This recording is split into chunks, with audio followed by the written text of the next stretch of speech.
Purihin ang Diyos, purihin ang ating Panginoon. Alam mo ba na tuwing Sabado, ito ay inilalaan natin para sa ating mahal na ina?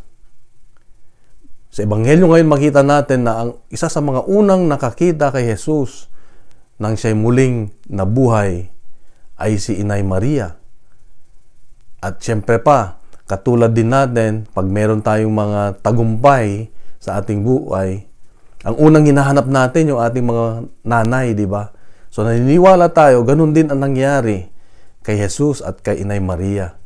Kaya ang unang nakakita, ang unang nakaalam ay yung kanyang ina na si Inay Maria. So, bakit kaya? Dahil hindi nawalan ng pag-asa. Sa kanyang puso ay inilagay niya na mabubuhay muli ang kanyang anak.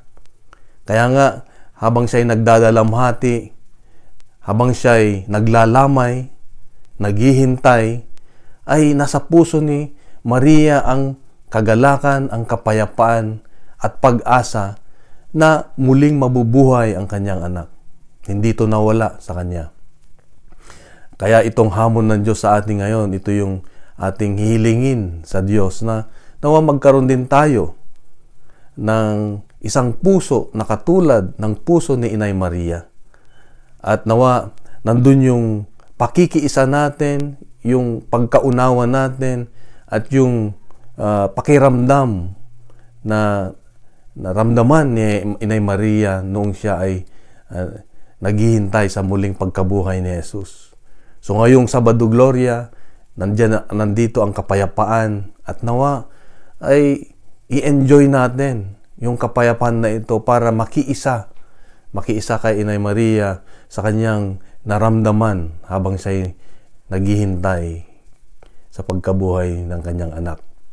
At nawa magkaroon tayo ng puso na may kagalakan. Merong puso na magbibigay luwalhati kay Jesus at kay Inay Maria na rin.